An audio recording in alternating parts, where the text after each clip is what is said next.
Hello, Sandhya's വെളിയിലേക്ക് സ്വാഗതം. തമിഴ്നാട്ടിലെ തഞ്ചാവൂരിലുള്ള ബൃഹദീശ്വര ക്ഷേത്രത്തിലെ മനോഹരമായിട്ടുള്ള കാഴ്ചകളാണ് കേട്ടോ ഈ വീഡിയോയിലുള്ളത്.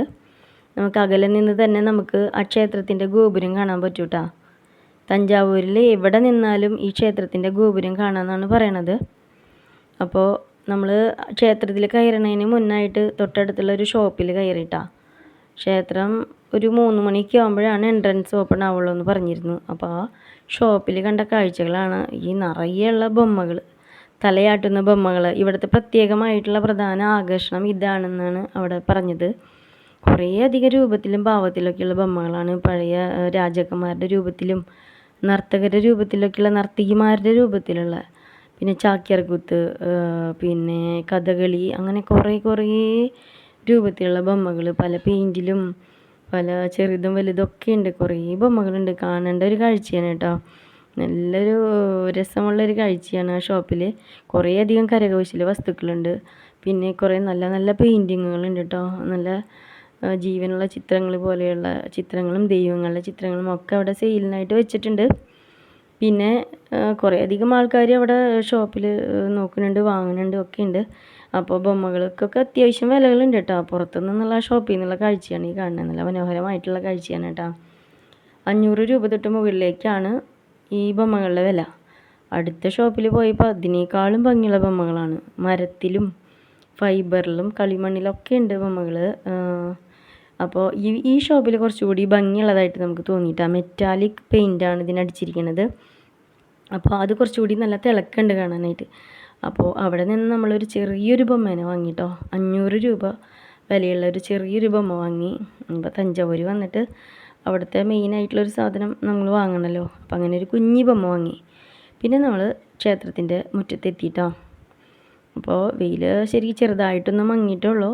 അപ്പോൾ നമ്മൾ വിശാലമായിട്ടുള്ള മുറ്റാണ് ക്ഷേത്രമുറ്റത്ത്. കവാടത്തിൻ്റെ അവിടെ എത്തിയ കവാടം നല്ല ഹൈറ്റിലാണ് കേട്ടുള്ളത്. അതിൻ്റെ മുകളിൽ തന്നെയുണ്ട് കുറേയധികം കൊത്തുപണികളൊക്കെ. ആ കവാടത്തിൻ്റെ 2 വശത്തും ദ്വാരപാലകന്മാരെ പ്രതിഷ്ഠിച്ചിട്ടുണ്ട് കേട്ടോ. അതിനുള്ളിൽ ഈ കവാടം കടന്നു കഴിഞ്ഞാൽ വീണ്ടും ഉള്ളിൽ വേറെ കവാടം ഉണ്ട് കേട്ടോ. അതും കൂടി കടന്നു കഴിഞ്ഞാലാണ് ഉള്ളിലേക്ക് എത്തുള്ളൂ. ആ 2ാമത്തെ കവാടത്തിൻ്റെ സൈഡിലായിട്ട് ഈ ക്ഷേത്രത്തിൻ്റെ ഐതിഹ്യങ്ങളൊക്കെ അവിടെ എഴുതി വെച്ചിട്ടുണ്ട് കേട്ടോ.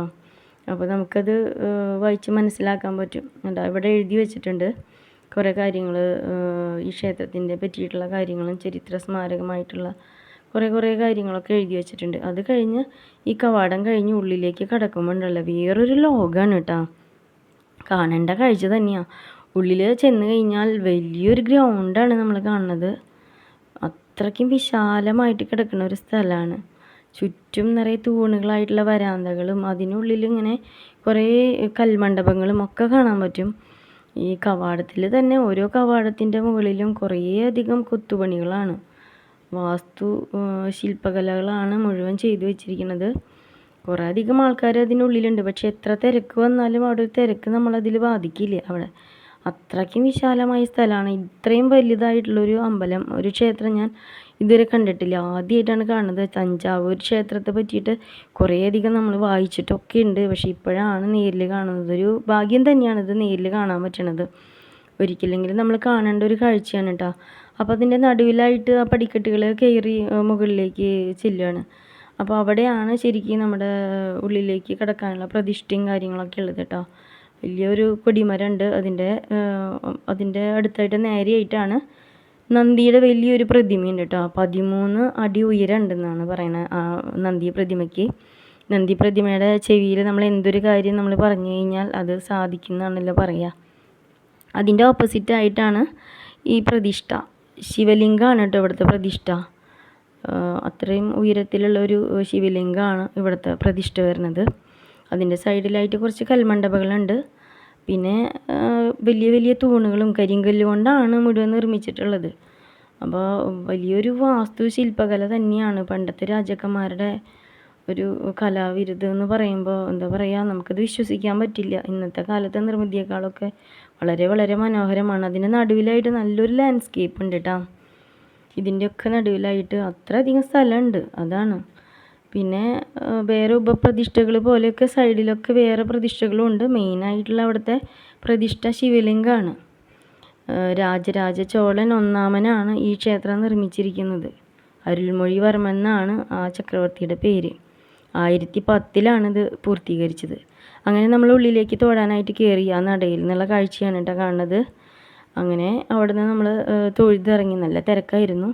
പിൻവശത്തു കൂടെയാണ് ഇറങ്ങണത്. അപ്പോൾ ഈ വാതിൽ കൂടെയാണ് നമ്മൾ തൊഴുത് തിരിച്ചിറങ്ങിയത് കേട്ടോ.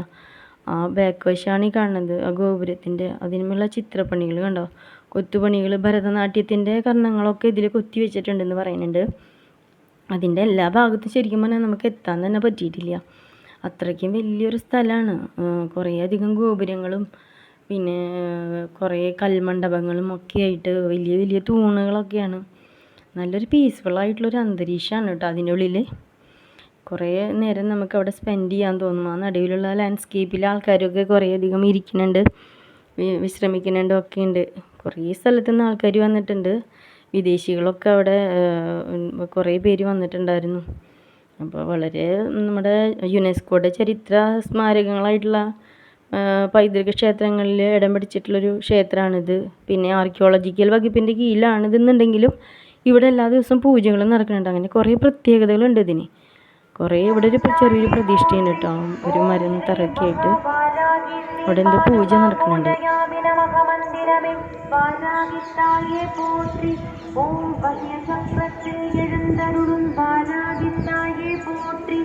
ஓம் பாலபிஷேகம் கேட்கும் பாராதித்தாயே போற்றி.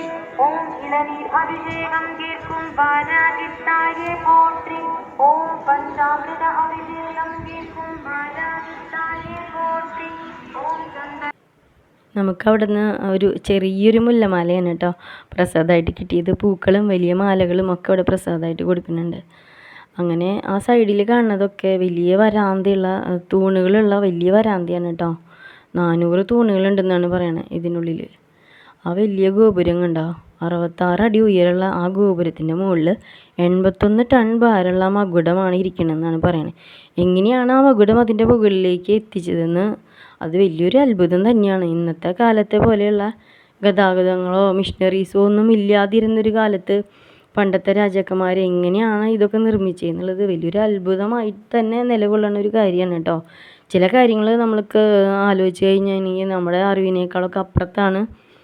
നമുക്ക് പല കാര്യങ്ങൾക്കും നമുക്ക് ഉത്തരം കിട്ടില്ല. പിന്നെ ഇതിൻ്റെ മുകളിലിരിക്കുന്ന ആ മകുടത്തിന് ഉച്ച നേരത്തെ നിഴൽ താഴെ പതിക്കില്ല എന്നാണ് പറയണത്. ഒരൊറ്റ ദിവസങ്ങളിലും അത് താഴെ പതിക്കില്ല, ആ മകുടത്തിൻ്റെ നിഴൽ മാത്രം. അങ്ങനെ കുറേയേറെ പ്രത്യേകതകളുള്ള ഒരു അമ്പലമാണ് കേട്ടത്. കുറേ ആൾക്കാർ അവിടെ വന്നിട്ടുണ്ട്, കുറേ പേര് അവിടെ ഇരുന്ന് വിശ്രമിക്കുന്നുണ്ട്. ഇഷ്ടം പോലെ ആൾക്കാർക്ക് ഇരിക്കാനും വിശ്രമിക്കാനുള്ള സ്ഥലമുണ്ട് കേട്ടോ. ഒരു പ്രത്യേക ഒരു വൈബുള്ളൊരു സ്ഥലം തന്നെയാണ് കേട്ടോ. ഇതുവരെ പോയ അമ്പലങ്ങളിൽ വെച്ചിട്ട് ഏറ്റവും വൈബുള്ളൊരു സ്ഥലമായിട്ടാണ് എനിക്ക് തോന്നിയത്. ഫാമിലി ആയിട്ടും അല്ലാതെയൊക്കെ കുറേയധികം ആൾക്കാരുകൾ കുറേ സ്ഥലത്ത് നിന്നും ആൾക്കാർ വന്നിട്ടുണ്ട്. താഴെ ഇഷ്ടികയാണ് പതിച്ചിരിക്കുന്നത്. ഈ ഗോപുരത്തിൻ്റെ ഭംഗി എത്ര കണ്ടാലും മതി വരില്ല. ഈ ക്ഷേത്രത്തിൽ എനിക്ക് ഏറ്റവും ഇഷ്ടമായിട്ടുള്ള ഒരു സ്ഥലം ഇതാണ് കേട്ടോ. ഈ ഭാഗമാണ്, ഈ പിൻവശം. ഇവിടെ ഇരുന്ന് ആ ഗോപുരത്തിൻ്റെ ആ വ്യൂ ഉണ്ടല്ലോ, അവിടെ ഇരുന്ന് കാണുന്ന ആ വ്യൂ അതൊരു പ്രത്യേകമായിട്ടുള്ളൊരു വ്യൂ ആണ്. മനോഹരമായിട്ടുള്ളൊരു കാഴ്ചയാണ് കേട്ടോ. അത് പറഞ്ഞറിയിക്കാൻ പറ്റില്ല, അത്രയ്ക്കും ഭംഗിയാണ് ഈ ഭാഗത്തിരുന്ന് ആ ഗോപുരം കാണാനായിട്ട്. അപ്പോൾ നമ്മളെ ജീവിതത്തിൽ ഒരിക്കലെങ്കിലും കണ്ടിരിക്കേണ്ട ഒരു സ്ഥലമാണ് കേട്ടോ തഞ്ചാവൂർ ക്ഷേത്രം. അപ്പോൾ ഇനിയും വരാൻ തോന്നും ഈ തഞ്ചാവൂർ ക്ഷേത്രത്തിലേക്ക്. കണ്ട് ശരിക്കും പറഞ്ഞു കഴിഞ്ഞാൽ മതിയായിട്ടില്ല. അപ്പോൾ ഇനിയും വരാമെന്നുള്ള ഒരു വിശ്വാസത്തോട് കൂടിയിട്ട് ഇവിടെ നിന്ന് ഇറങ്ങുകയാണ് കേട്ടോ. അപ്പോൾ ഈ ചാനൽ സബ്സ്ക്രൈബ് ചെയ്യാത്ത ആൾക്കാരുണ്ടെങ്കിൽ സബ്സ്ക്രൈബ് ചെയ്യുക. വീഡിയോസൊക്കെ ഇഷ്ടമായെങ്കിൽ ലൈക്ക്, കമൻറ്റ്, ഷെയർ ഒക്കെ ചെയ്യാം കേട്ടോ. അപ്പോൾ ഇനിയൊരു സ്ഥലത്തെ വിശേഷങ്ങളുമായിട്ട് അടുത്ത വീഡിയോയിൽ കാണും വരേക്കും ബൈ ബൈ.